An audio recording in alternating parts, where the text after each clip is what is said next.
बच्चों पुनः स्वागत है आप सभी का इस चैनल पर। चलिए आज हम कक्षा 9वीं गणित विषय के त्रैमासिक परीक्षा के अंतर्गत किस प्रकार के प्रश्न अध्याय 2 बहुपद में आने वाले हैं उनका अध्ययन कर रहे हैं। तो चलिए शुरुआत करते हैं सबसे पहले 1 नंबर वाले प्रश्नों की, जिसमें आप देख रहे हैं सही विकल्प चुनकर यहाँ पे लिखना है। पहला प्रश्न है निम्नलिखित में बहुपद है, तो बहुपद है इसमें इसका द ऑप्शन बिल्कुल सही है, एक्स स्क्वायर धन एक्स धन 2।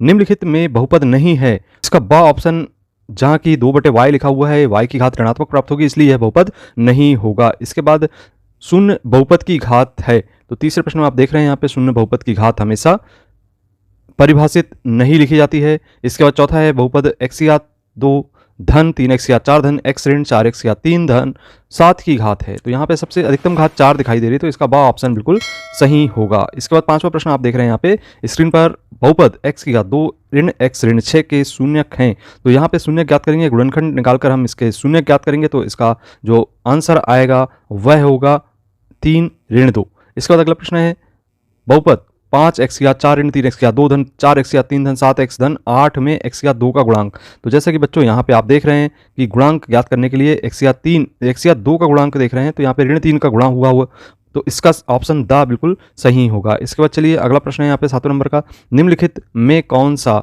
रैखिक बहुपद है। तो रैखिक बहुपद की घात हमेशा 1 होती है, तो ब ऑप्शन इसका बिल्कुल सही होगा। अगला प्रश्न, निम्नलिखित में से कौन सा बहुपद द्विघाती है। तो दो घात जिसकी होगी उसको द्विघाती बहुपद कहेंगे, तो यहाँ पे आ ऑप्शन बिल्कुल इसका सही है। इसके बाद 9वां प्रश्न है, यदि x धन 1 बहुपद x की घात 2 ऋण k का एक गुणनखंड है, तो k का मान ज्ञात कीजिए। यहाँ पे x का मान आपको ऋण 1 रखना होगा पक्षांतर करके, तो यहाँ जैसे ही हमने ऋण 1 रखे तो ऋण 1 की घात 2 ऋण k बराबर 0, तो k का पक्षांतर करने पर आप देख रहे हैं कि यहाँ पर k बराबर 1 की घात 2 अर्थात 1 प्राप्त हो जाता है, तो इसका बा ऑप्शन बिल्कुल सही होगा। अगला प्रश्न है यहाँ पे बहुपद 3x ऋण 2 का शून्यक है, तो 3x ऋण 2 का शून्यक ज्ञात करने के लिए आपको इसको शून्य के बराबर रखना होगा और पक्षांतर कर दें तो ये 3x बराबर 2 होगा और x बराबर 2/3 हो जाएगा। तो इस तरीके से यहाँ पे 2/3 आपको ऑप्शन में दिखाई दे रहा है, सा ऑप्शन बिल्कुल सही होगा। अगला प्रश्न है 11वें नंबर का, निम्नलिखित में से एक बहुपद है, तो इसमें से बहुपद कहलाएगा। यहाँ पे आप देख सकते हैं कि द ऑप्शन बिल्कुल सही है, x की घात 2 धन 3x।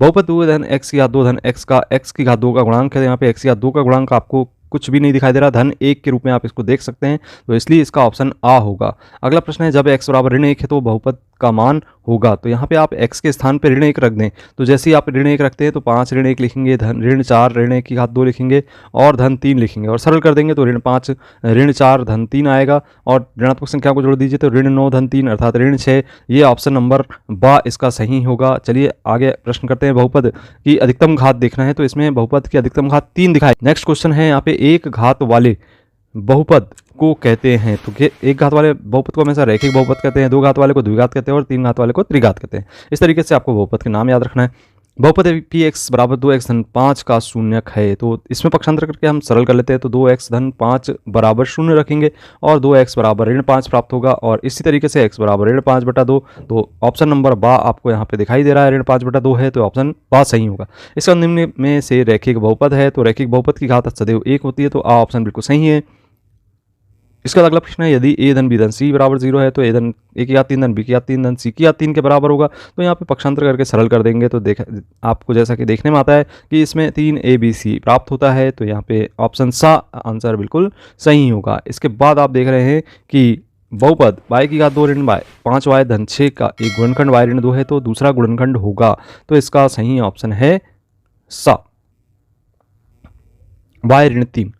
चलिए अगला प्रश्न है, x धन 1 निम्नलिखित बहुपद गुणनखंड है, तो यहाँ पे इसमें से हमको गुणनखंड ज्ञात करना होगा और बताना होगा कि कौन से बहुपद का गुणनखंड है, तो इसमें बा ऑप्शन बिल्कुल सही होगा। अगला प्रश्न है, निम्न में 20 घात वाला बहुपद है, तो घात 20 वाले बहुपद की पहचान यहाँ पे आप देख रहे हैं कि x की घात 20 लिखा होना चाहिए, तो ये सा ऑप्शन बिल्कुल सही होगा। अगला प्रश्न है, बहुपद 2x धन 1 2x धन 3 की घात है, इनका जब आपस में गुणा करते हैं तो 2 दूनी 4 x की घात 2, तो अधिकतम घात 2 प्राप्त हो रही है, यहाँ पे आप देख रहे हैं जैसे कि स्क्रीन पर, ये यहाँ पे बा ऑप्शन है इसका बिल्कुल सही होगा।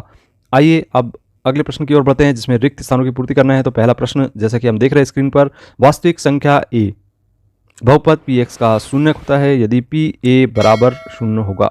अगला प्रश्न है यहाँ पे, 3 घात वाले बहुपद को क्या कहा जाता है, तो यहाँ पे त्रिघाती बहुपद कहा जाता है।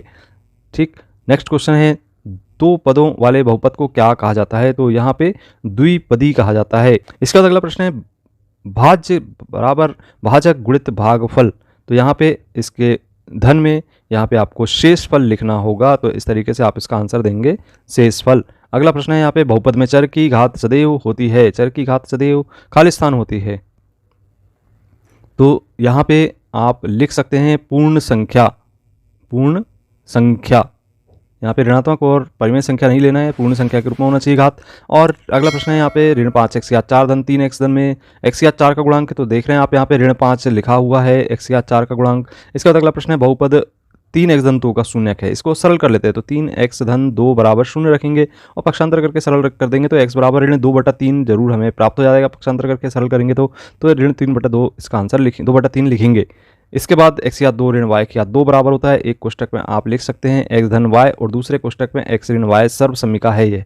इसके बाद बहुपद में सबसे बड़े घात वाले बहुपद घातांक बहुपद की खालिस्तान कहते हैं, तो यहाँ पे हम इसे घात कहते हैं। यहाँ पे आपको लिखना होगा घात। पद जिसमें 3 पद हों तो यह कहलाता है, इसको हम कहते हैं त्रिपदी, त्रिपदी बहुपद। और जिसमें एक पद होता है उसको एक पदी कहते हैं। अगला प्रश्न है जब t बराबर 0 हो तो बहुपद pt 2 धन t धन 2t की घात 2 ऋण t की घात 3 का मान है। तो t बराबर 0 जैसे ही यहाँ पे रखते हैं तो ये सभी शून्य हो जाते हैं और यहाँ केवल 2 बचता है, तो इसका मान आपको 2 प्राप्त हो जाता है। इसके बाद अगला प्रश्न है 99 की घात 3 का मान है। तो इसको सरल कर लेते हैं बच्चों, सरल करके आप विधि से सरल करें और यहाँ पे आपको 9,70,299 आंसर प्राप्त हो जाएगा।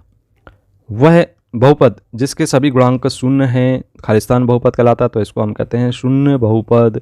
अगला प्रश्न है जैसा कि हम देख रहे हैं 95 गुणित 96 का मान होता है, तो इसमें इसका आपस में गुणा कर देते हैं, सरल करते हैं तो 91,120 हमें आंसर प्राप्त होता है। नेक्स्ट क्वेश्चन है 77 लिखना है। प्रत्येक रेखिक बहुपद का एक अद्वितीय शून्यक होता है, तो यह कथन बिल्कुल आप देख रहे हैं सत्य होगा। दूसरा प्रश्न है कि 2 घात वाले बहुपद को रैखिक बहुपद कहते हैं, तो इसको हम द्विघात बहुपद कहते हैं, तो ये कथन असत्य होगा। अगला प्रश्न है 30 नंबर का प्रत्येक वास्तविक संख्या बहुपद का एक शून्यक होती है, तो यह कथन बिल्कुल सत्य होगा। अगला प्रश्न है 3 घात वाले बहुपद को द्विघाती बहुपद कहते हैं, तो ये कथन असत्य है, त्रिघाती बहुपद कहा जाता है। इसके बाद बहुपद 7 धन x 3x बहुपद 3x या 2 धन 7x का एक गुणनखंड है, तो आप देख रहे हैं यह बिल्कुल कथन सत्य होगा। इसके बाद अगला प्रश्न है प्रत्येक बहुपद का एक द्विपद होता है, तो यहाँ पर यह कथन असत्य होगा। इसका अगला प्रश्न है एक द्विपद की घात 4 होती है, तो यहाँ पे आप देख रहे हैं यह कथन बिल्कुल सत्य होगा। और रैखिक बहुपद की घात 1 होती है, तो यह कथन भी बिल्कुल सत्य है। इसके बाद आप देख रहे हैं 90 नंबर का प्रश्न जिसमें एक बहुपद का शून्यक सदैव शून्य होता है, तो यहाँ पे असत्य होगा, यह कथन असत्य होगा। इसके बाद अगला प्रश्न देख रहे हैं कि बहुपद x घात 100 एक पदी बहुपद है, तो बिल्कुल सत्य कथन है क्योंकि केवल एक पद दिख रहा है। और यहाँ पे 3x की घात 2 धन 5 एक रैखिक बहुपद है, तो घात 2 लगा है, तो यह कथन असत्य होगा। अगला प्रश्न है यहाँ पे 12वें नंबर का शून्य अचर बहुपद की घात परिभाषित नहीं है, तो यह कथन बिल्कुल असत्य है। अगला प्रश्न है कि बहुपद x या 2 धन x ऋण 6 का एक त्रिपदी बहुपद है, तो 3 पद दिखाई दे रहे हैं, तो बिल्कुल सत्य कथन है। इसके बाद अगला प्रश्न है यहाँ पे कि x ऋण y की घात 3 बराबर x या 3 ऋण y की घात 3 धन 3xy x ऋण y होता है, तो यहाँ पर आप देख रहे हैं यह कथन असत्य है। इसके बाद अगला प्रश्न है कि बहुपद के एक से अधिक शून्यक हो सकते हैं, तो ये कथन बिल्कुल असत्य होगा। इसके बाद आप देख रहे हैं अगला प्रश्न घात 3 वाले बहुपद 2 बहुपदों के योग की घात सदैव 3 होती है, तो बिल्कुल सत्य कथन होगा। इसका शून्य बहुपद का एक शून्यक हो सकता है, तो यह कथन भी सत्य है। और अंतिम प्रश्न प्रत्येक रैखिक बहुपद का एक और केवल एक शून्यक होता है, तो यह कथन भी सत्य होगा। अगला प्रश्न है यहाँ पे आपको सही जोड़ी बनाना है, तो सही जोड़ी बनाने के लिए आप देख रहे हैं यहाँ पे x की घात 3 ऋण y की घात 3, तो इसमें सभी पद ऋणात्मक हमें प्राप्त होते हैं, तो यहाँ पे गुणनखंड x ऋण y के रूप में होगा, तो चौथा ऑप्शन इसका आप लगा देंगे x की घात 3 धन y की घात 3 सा ऑप्शन इसका सही जोड़ी मिलान कर सकते हैं। इसके बाद आप देख रहे हैं यहाँ पे कि x धन 1 का शून्यक है, तो पक्षांतर कर देंगे तो ऋण 1 प्राप्त हो जाएगा। और x की घात 4 धन 2x धन 10 की घात है, तो यहाँ पे अधिकतम घात 4 दिखाई दे रही है। और 5x धन 2 का शून्यक है, पक्षांतर करके सरल करेंगे तो ऋण 2/5 हमें प्राप्त हो जाता है। अगली सही जोड़ी जैसा कि हम देख रहे हैं यहाँ पे हमें बनाना है, तो यहाँ पे x धन 4 x धन 10 इनका आपस में जब गुणा करते हैं तो ये ऑप्शन सा इसका सही आता है। इसके बाद x धन 8 x ऋण 10 का गुणा करते हैं तो ऋण 80 के रूप में आएगा, तो यहाँ पे द ऑप्शन इसका सही होगा। और इसके बाद x की घात 3 ये आप सूत्र देख रहे हैं जिसमें आप यहाँ पे जो तीसरा ऑप्शन है उसका आंसर होगा बा ऑप्शन। इसके बाद x धन y धन z की घात 2 इसका मान निकालना है, तो ये मान इसका ऑप्शन होगा। x की घात 2 धन y की घात 2 का सूत्र होता है x धन y और x ऋण y। इसके बाद अंत में 2x धन 1 की घात 3 का प्रसारित रूप ये है होता है। इसके बाद आप देख रहे हैं एक शब्द अथवा वाक्य में उत्तर देने वाले प्रश्न। तो यहाँ पे आपको सबसे पहला प्रश्न देखने को मिल रहा है, बहुपद x की घात 3 धन 3x की घात 2 धन 3x धन 1 को x धन 1 से भाग देने पर शेषफल क्या होगा। तो इसको आप सरल करेंगे। जब सरल करते हैं तो इसका मान हम देखते हैं कि वह 0 के बराबर हमें प्राप्त हो जाता है। इसके बाद अगला प्रश्न है कि x1 की घात 3 का मान क्या होगा। तो इसको आप सरल कर लें और यह मान इतना हमें प्राप्त हो जाता है।